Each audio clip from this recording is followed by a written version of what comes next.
Very good morning to all of you. So today we are just going to discuss about glands of digestive system. Previous lecture में हम लोगों ने digestive system में जितने भी organs आते हैं सबको डिटेल्स में कवर किया था, और इस लेक्चर में इस क्लास में हम लोग डाइजेस्टिव सिस्टम के अंदर जितने भी ग्लैंड्स आते हैं उसको स्टडी करेंगे। ठीक है, तो सबसे पहला जो हमारा ग्लैंड होता है डाइजेस्टिव सिस्टम में वो क्या होता है, तो वो हमारा सलाइवरी ग्लैंड होता है, जो कि हमारा वोकल कैविटी यानी माउथ के अंदर मिलता है। ठीक है, और उसका काम क्या होता है, तो वो सलाइवा सिक्रेट करता है। उस सलाइवा के हेल्प से जो भी फूड हम लोग इंटेक करते हैं उसको वो क्या करता है, पूरा लुब्रिकेट कर देता है, मॉइस्ट फॉर्म में बना देता है, ताकि जब ऑसोफेगस से उसको हम लोग स्वेल करेंगे, स्टमक के अंदर लेके जाएंगे तो वहाँ पे कोई प्रॉब्लम ना आए। अगर वो मॉइस्ट होगा तो बहुत ईजिली और कंफर्टेबल वे से क्या होगा, वो हमारे स्टमक के अंदर प्रिस्टलाइटिक मूवमेंट के हेल्प से चला जाएगा। लेकिन वही अगर रफ होगा तो वो वहाँ पे थोड़ा सा इंजरी कॉज कर सकता है। ठीक है, और दूसरा काम क्या होता है, तो सलाइवा के पास एक एंजाइम होता है। उस एंजाइम का नाम क्या है, तो उसका नाम ये एमाइलेज होता है। उसका काम क्या होता है, तो जो हम लोग स्टार्च लेते हैं अपने फूड में, तो 30% स्टार्च 30% कुक्ड स्टार्च हमारा माउथ के अंदर ही डाइजेस्ट हो जाता है with the help of salivary amylase. ठीक है, फिर अगर हम देखेंगे तो सलाइवा जो सलाइवरी ग्लैंड होता है उसका 3 पेयर हमें देखने को मिलता है। ठीक है, और 3 पेयर, एक पेयर को हम लोग क्या बोलते हैं, एक को हम लोग पेरोटॉइड ग्लैंड बोलते हैं, और दूसरे को हम लोग क्या बोलते हैं, सबलिंगुअल ग्लैंड बोलते हैं, और तीसरे को हम लोग सब मैक्सिलरी ग्लैंड बोलते हैं। यहाँ पे मैंने यही बताया कि सलाइवरी ग्लैंड 3 पेयर्स में हमारे बॉडी में हमारे माउथ में रहते हैं। ठीक है, और तीनों अलग अलग टाइप्स का होता है। एक हमारा पेरोटॉइड ग्लैंड होता है जो कि सबसे बड़ा होता है। कैसा होता है, सबसे बड़ा, ये लार्जेस्ट ग्लैंड है। और दूसरा हमारा क्या होता है, सबलिंगुअल ग्लैंड होता है, जो कि सबसे स्मॉलेस्ट है, स्मॉलेस्ट सलाइवरी ग्लैंड है। और तीसरा हमारा क्या है, सब मैक्सिलरी, जो कि ये दोनों के बीच में आएगा यानी मिडल में आएगा। ठीक है, फिर हम लोग देखेंगे कि जो वोकल कैविटी है वहाँ पे कहाँ कहाँ मिलता है। तो जो हमारा सबसे लार्जेस्ट यानी पेरोटॉइड ग्लैंड है, ये हमारा ईयर के नीचे मिलता है, बिलो ईयर। ठीक है, और जो हमारा सबलिंगुअल ग्लैंड है वो कहाँ पे मिलता है, तो ये बिलो टोंग यानी जीभ के नीचे मिलता है। फिर जो हमारा ये जो सब मैक्सिलरी है तो ये कहाँ मिलता है, तो ये जॉ के पास मिलता है। ठीक है, पेरोटॉइड ग्लैंड लार्जेस्ट है, ईयर के नीचे मिलता है, सबलिंगुअल स्मॉलेस्ट है और टोंग के नीचे मिलता है, और सब मैक्सिलरीज हमारा जॉ के पास मिलता है। ठीक है, कभी कभी हमारे पेरोटॉइड ग्लैंड में इन्फेक्शन हो जाता है, और उस इन्फेक्शन को हम लोग क्या बोलते हैं, उस इन्फेक्शन को हम लोग मम्प्स बोलते हैं। ठीक है, इसके वजह से क्या होता है, यहाँ पे ईयर के पास स्वेलिंग दिखने लगता है, और उसको ट्रीट करने के लिए हम लोग ऐसे व्हाइट व्हाइट पट्टी आता है उसी को चिपकाते हैं। ठीक है, तो मम्प्स क्या है, तो इन्फेक्शन ऑफ पेरोटॉइड ग्लैंड। ठीक है, इतना सबको क्लियर है ना। फिर हम लोग आगे देखते हैं, आगे क्या दिया आगे। फिर हम लोग क्या पढ़ेंगे, लीवर के बारे में पढ़ेंगे। तो लीवर हमारे बॉडी का सबसे लार्जेस्ट ग्लैंड है, समझ आया। और ये इसके पास 2 लोब्स होता है, एक राइट लोब्स होता है, जो लोब्स राइट की तरफ है उसे हम लोग क्या बोलते हैं, राइट लोब्स, और जो लेफ्ट की तरफ है उसे हम लोग क्या बोलते हैं, लेफ्ट लोब्स। और जो हमारा राइट लोब्स होता है वो लेफ्ट लोब्स के कंपेयर में बड़ा होता है। ठीक है, और उसी के अंदर हमारा गल ब्लेडर होता है, जो कि बाइल जूस को क्या करता है, स्टोर करके रखता है। तो गल ब्लेडर हमारा कहाँ पे प्रेजेंट होता है, तो जो बड़ा वाला लोब यानी राइट लोब है उसके अंदर। ठीक है, और लेफ्ट लोब्स कैसा है, तो स्मॉलर लोब है, समझ आया।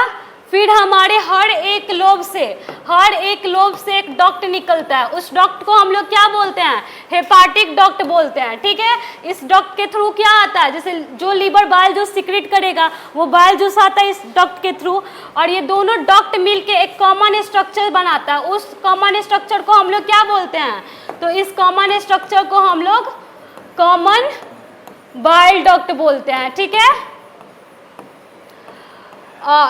जैसे कि राइट हेपाटिक डक्ट और लेफ्ट हेपाटिक डक्ट दोनों मिलके एक कॉमन डक्ट बनाता है, उस डक्ट को हम लोग क्या बोल देते हैं, इस डक्ट को हम लोग कॉमन बाइल डक्ट बोल देते हैं। ठीक है, तो यही चीज यहाँ पे मेंशन किया गया है कि the right and the left hepatic duct of liver lobes unite to form a common bile duct, यानी दोनों मिलके क्या बनाते हैं, कॉमन बाइल डक्ट बनाते हैं, ठीक है। फिर जो हमारा बाइल जो होता है उसको सिक्रेट कौन करता है, तो लीवर सिक्रेट करता है, लेकिन स्टोर कहाँ पे होता है, गॉल ब्लेडर में, और गॉल ब्लेडर में जाके स्टोर होता है। तो यहाँ पे बस एक छोटा सा फंक्शन होता है गॉल ब्लेडर का, वो क्या करता है, तो बाइल जूस से जो एक्स्ट्रा वाटर होती है तो थोड़ा बहुत वाटर को वो एब्जॉर्ब कर लेता है, समझ आया, बस एब्जॉर्प्शन ऑफ वाटर उसका फंक्शन होता है हमारा गॉल ब्लेडर का।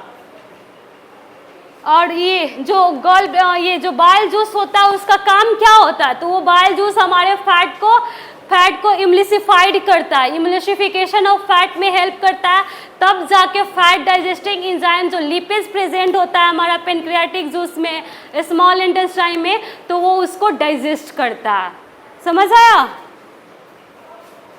फिर हमारा नेक्स्ट क्या है, नेक्स्ट हमारा पेनक्रियाज है, ठीक है। तो पेनक्रियाज क्या है, ये हमारा सेकेंड लार्जेस्ट, फर्स्ट लार्जेस्ट हमारा क्या था, लीवर था, और पेनक्रियाज हमारा क्या है, तो ये हमारा सेकेंड लार्जेस्ट ग्लैंड है, ठीक है। It is a mixed gland performing both exocrine gland duct gland and endocrine gland ductless gland.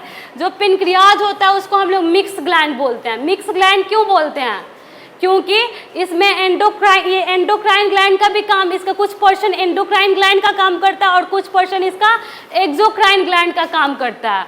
तो एक्सोक्राइन ग्लैंड मतलब क्या होता है, जिस ग्लैंड के पास डक्ट होता है उस ग्लैंड को हम लोग क्या बोलते हैं, एक्सोक्राइन ग्लैंड, और जिस ग्लैंड के पास डक्ट नहीं होता उस ग्लैंड को हम लोग क्या बोलते हैं, एंडोक्राइन ग्लैंड। तो जितने भी हमारे बॉडी में हार्मोन्स की सिक्रीशन होती है वो सब एंडोक्राइन ग्लैंड के थ्रू ही होता है, वो डायरेक्ट जाके वहाँ पे कोई डक्ट वक्त नहीं होता है, वो डायरेक्ट जाके कहाँ पे मिक्स होता है, ब्लड में मिक्स होता है और पूरे बॉडी में सर्कुलेट करता है, और वो लोग टारगेट स्पेसिफिक होते हैं, अपने टारगेट ऑर्गन के पास पहुँच जाते हैं और वहाँ पे जाके अपना इफेक्ट दिखाते हैं, ठीक है। और जितने भी हमारे ये सब डाइजेस्टिव ग्लैंड है वो सब हमारा कैसा होता है, एक्सोक्राइन होते हैं, उनके पास डक्ट होता है।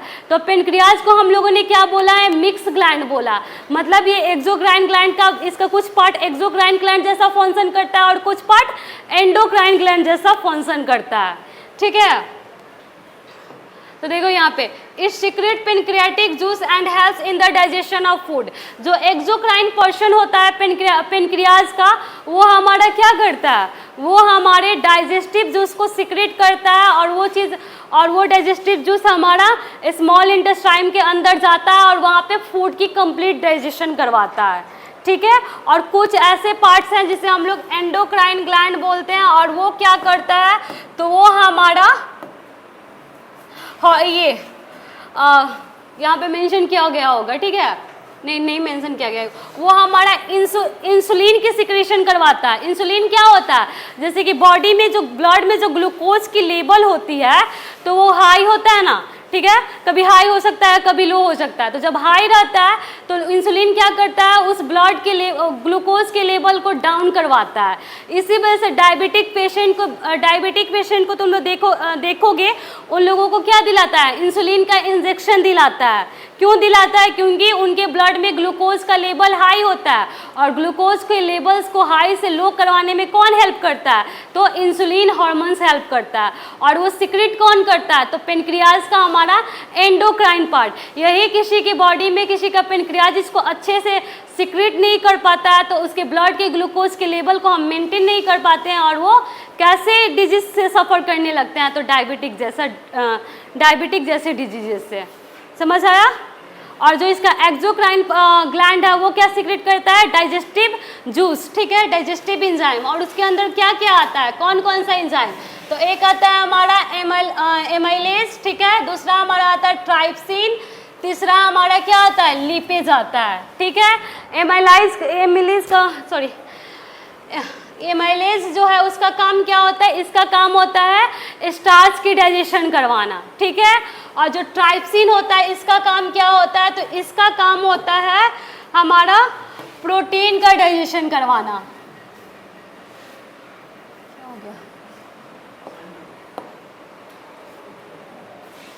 जो हमारे ये क्या बोलते हैं, जो ये हमारा ट्राइप्सिन होता है उसका काम होता है प्रोटीन का डाइजेशन करवाना, और जो लिपेज होता है उसका काम क्या होता है, इसका काम होता है फैट का डाइजेशन करना। ट्राइप्सिन का काम क्या होता है, प्रोटीन का डाइजेशन करवाना, और ये एमाइलेज का काम क्या होता है, तो स्टार्च का डाइजेशन करवाना।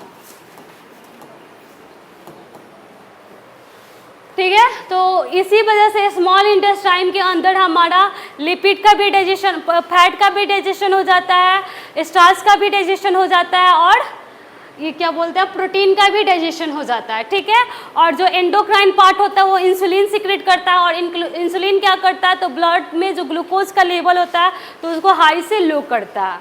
समझ आया? तो यही सारा हमारा क्या था, फंक्शन था पेनक्रियाज का।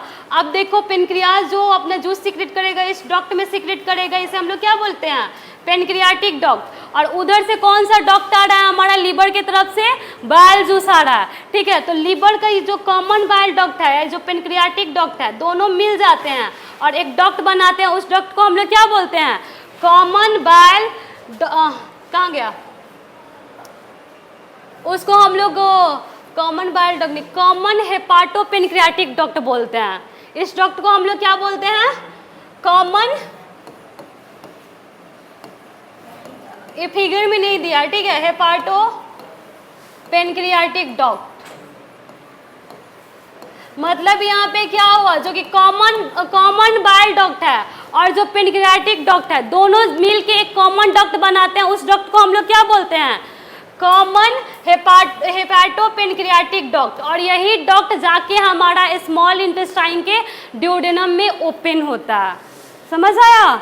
इसमें किसी को कोई कंफ्यूजन कि कॉमन हेपाटो पेनक्रियाटिक डक्ट क्या होता है, तो कॉमन बाइल डक्ट, ठीक है, ये जो कॉमन बाइल डक्ट हमारा आ रहा है प्लस ये जो पेनक्रियाटिक डक्ट होता है, तो दोनों मिलके एक कॉमन सा डक्ट बनाते हैं। उसी डक्ट को हम लोग क्या बोल देते हैं, उसी डक्ट को हम लोग कॉमन हेपाटो पेनक्रियाटिक डक्ट बोलते हैं। और ये जाके हमारा कहाँ ओपन होता है, तो ये जाके हमारा ड्यूडेनम में ओपन होता है। और ड्यूडेनम को हमें पता है ना कि स्मॉल इंटेस्टाइन, पेनक्रियाज और लीवर दोनों का सिक्रीशन लेगा, तो इस थ्रू वो पेनक्रियाज और लीवर का दोनों का सिक्रीशन ले लेता है और फूड की कंप्लीट डाइजेशन करवाता है। समझ आया? कंफ्यूजन है किसी को? नहीं है ना? अब देखो ये टेबल है, इस टेबल्स के थ्रू हमें पता चल जाएगा कि कौन माउथ में किस चीज़ की डाइजेशन होती है और किसके हेल्प से डाइजेशन होती है, और वो डाइजेस्ट होने के बाद कौन से फॉर्म में कन्वर्ट होता है। वैसे स्टोमक का, स्मॉल इंटेस्टाइन का, सबका पता चल जाएगा। ठीक है, तो फर्स्ट हमारा क्या है, फर्स्ट हमारा जो है वो कार्बोहाइड्रेट का डाइजेशन। और कार्बोहाइड्रेट का डाइजेशन हमारे एलिमेंट्री कैनल में कहाँ से स्टार्ट हो जाता है, माउथ से। ठीक है, और किसके हेल्प से होता है, तो जो स्लाइबा होता है उसके पास स्लाइमरी एमाइलेज होता है इसी एंजाइम्स की वजह से। ठीक है, और वो क्या करता है, माउथ में होता है, और वो जो मतलब कार्बोहाइड्रेट है उसको डाइजेस्ट कर देता है। ठीक है, और पीएच कितना होता है, तो न्यूट्रल होता है। प्लस वैसे ही हमारा ये कार्बोहाइड्रेट को डाइजेस्ट करने के लिए पेनक्रियाज भी सिक्रेट करता है ना, पेनक्रियाटिक एमाइलेज। तो पेनक्रियाटिक एमाइलेज जो है वो हमारा पेनक्रियाज सिक्रेट करता है। ठीक है, और वो कहाँ पे जाता है, तो वो स्मॉल इंटेस्टाइन में जाता है। और उसका नेचर कैसा होता है, तो वो बेसिक नेचर होता है। समझ आया? समझ आया ना? फिर हमारा ये एक होता है मेल्टेज, ये भी हमारे कार्बोहाइड्रेट को ही डाइजेस्ट करता है। इसको कौन सीक्रेट करता है, तो स्मॉल इंटेस्टाइन सीक्रेट करता है। और कहाँ पे ये रिलीज होता है, तो स्मॉल इंटेस्टाइन में ही रिलीज होता है। और ये भी कैसा नेचर शो करता है, तो ये बेसिक नेचर शो करता है। और जो पेनक्रियाटिक एमाइलेज था वो इसको कौन सीक्रेट प्रोड्यूस कर रहा था, तो उसको पेनक्रियाज प्रोड्यूस कर रहा था। लेकिन क्या वो रिलीज पेनक्रियाज के अंदर हो रहा था, स्मॉल इंटेस्टाइन के अंदर हो रहा था। तो ये चीज़ हमेशा याद रखना चाहिए। ठीक है, तो अभी हम लोगों ने देखा कि कार्बोहाइड्रेट का डाइजेशन कहाँ कहाँ पे होता है। तो एक हमारा माउथ में होता है, किसके हेल्प से, तो स्लाइवरी एमाइलेज के हेल्प से। ठीक है, दूसरा हमारा कहाँ होता है, स्मॉल इंटेस्टाइन में ही मतलब स्मॉल इंटेस्टाइन में ही होता है, लेकिन किसके हेल्प से, तो पेनक्रियाटिक एमाइलेज, जिसको कौन प्रोड्यूस करता है, पेनक्रियाज। बट रिलीज कहाँ होता है, तो स्मॉल इंटेस्टाइन में। और तीसरा हमारा किसके हेल्प से, तो मेल्टेज के हेल्प से। और ये इसको कौन रिलीज करता है, तो इसको स्मॉल इंटेस्टाइन रिलीज करता है। और कहाँ पे ये कार्बोहाइड्रेट को डाइजेस्ट करता है, तो स्मॉल इंटेस्टाइन के अंदर ही डाइजेस्ट करता है। ठीक है, कार्बोहाइड्रेट के डाइजेशन में किसी को कोई दिक्कत है, नहीं है ना। फिर आया हमारा प्रोटीन, तो पेप्सिन, पेप्सिन को कौन प्रोड्यूस करता है, माउथ। और ये कहाँ पे, सॉरी स्टोमक। और ये कहाँ पे रिलीज होता है, तो स्टोमक के अंदर ही। ठीक है, और जो गैस्ट्रिक ग्लैंड होता है जिसको स्टोमक सिक्रेट करता है, उसी के अंदर पेप्सिन होता है। और उसको रिलीज कहाँ पे होता है, तो स्टोमक में ही रिलीज होता है। और उसका मीडियम कैसा होता है, तो एसिडिक मीडियम होता है। वैसे ही हमारा एक ट्राइप्सिन है जो कि किस चीज़ को डाइजेस्ट करता है, प्रोटीन को ही डाइजेस्ट करता है। इसको प्रोड्यूस कौन करता है, तो ट्राइप्सिन को प्रोड्यूस कौन करता है, पेनक्रियाज प्रोड्यूस करता है। लेकिन ये अपना एक्शन कहाँ दिखाता है, कहाँ पे रिलीज होता है, तो स्मॉल इंटेस्टाइन के अंदर। और ये एसिडिक नेचर शो करता है कि बेसिक नेचर, कैसा नेचर शो करता है, तो बेसिक नेचर शो करता है। समझ आया। फिर हमारा एक पेप्टिडेज है। ठीक है, ये इसको कौन ये रिलीज करता है, तो स्मॉल इंटेस्टाइन। कौन प्रोड्यूस करता है, तो स्मॉल इंटेस्टाइन। कहाँ रिलीज होता है, तो स्मॉल इंटेस्टाइन में। और तो ये प्रोटीन को डाइजेस्ट कहाँ करेगा, तो स्मॉल इंटेस्टाइन में ही करेगा। ठीक है, फिर आया हमारा न्यूक्लिक एसिड डाइजेशन। अब न्यूक्लिक एसिड को डाइजेस्ट कौन करता है, तो इसको हमारा न्यूक्लियस एक एंजाइम है जो कि डाइजेस्ट करता है। इस न्यूक्लियस को कौन प्रोड्यूस करता है, तो इसे हमारा पेनक्रियाज प्रोड्यूस करता है। लेकिन ये रिलीज कहाँ होता है, तो स्मॉल इंटेस्टाइन में। तो डाइजेशन भी कहाँ करवाएगा न्यूक्लिक एसिड का, तो स्मॉल इंटेस्टाइन के अंदर ही। ठीक है, फिर हमारा दूसरा एंजाइम है जो कि न्यूक्लिक एसिड को डाइजेस्ट करता है, वो क्या है, न्यूक्लियोसाइडेज। क्या नाम है इसका, न्यूक्लियोसाइडेज। इसको स्मॉल इंटेस्टाइन कौन सीक्रेट करता है इसे, तो इसे स्मॉल इंटेस्टाइन प्रोड्यूस करता है। ठीक है, और रिलीज भी कहाँ पे होता है, तो स्मॉल इंटेस्टाइन में ही होता है। और ये कैसा नेचर शो करता है, तो बेसिक नेचर शो करता है। तो हम लोगों ने देख लिया कि कार्बोहाइड्रेट की डाइजेशन कैसे होती है। फिर हम लोगों ने देख लिया कि प्रोटीन की डाइजेशन कैसे होती है, कौन सी एंजाइम से होती है, और वो एंजाइम कहाँ प्रोड्यूस होता है, और वो अपना एक्शन कहाँ दिखाता है। इस टेबल से समझ आ गया ना। ठीक है, तो अब हम लोग, हमारा जो लास्ट बचा है वो क्या है, हमारा फैट की डाइजेशन। तो अब हम लोग देखेंगे कि फैट कैसे डाइजेस्ट होती है। तो फैट लिपेज के हेल्प से होती है। ठीक है, लिपेज एक डाइजेस्टिंग एंजाइम है जो कि फैट को डाइजेस्ट करता है। और लिपेज को प्रोड्यूस कौन करता है, तो लिपेज को प्रोड्यूस पेनक्रियाज करता है। और रिलीज कहाँ पे होता है, तो स्मॉल इंटेस्टाइन में होता है। ठीक है, और यहीं पे हमारा उसका मतलब फैट का डाइजेशन भी होता है। समझ आया। ये टेबल में किसी को कोई कन्फ्यूजन है, टेबल के थ्रू तो और इजी हो गया होगा कि कार्बोहाइड्रेट कहाँ कहाँ पे डाइजेस्ट हो रहा है, प्रोटीन कहाँ कहाँ पे हो रहा है, न्यूक्लिक एसिड कहाँ पे, फैट कहाँ पे, कौन से एंजाइम से, वो एंजाइम को कौन सीक्रेट करता है, कहाँ रिलीज होता है, वो एसिडिक नेचर शो करता है कि बेसिक कि न्यूट्रल। ये सब क्लियर हो गया होगा ना। ओके, देन आज के लिए इतना ही। Thank you, have a nice day.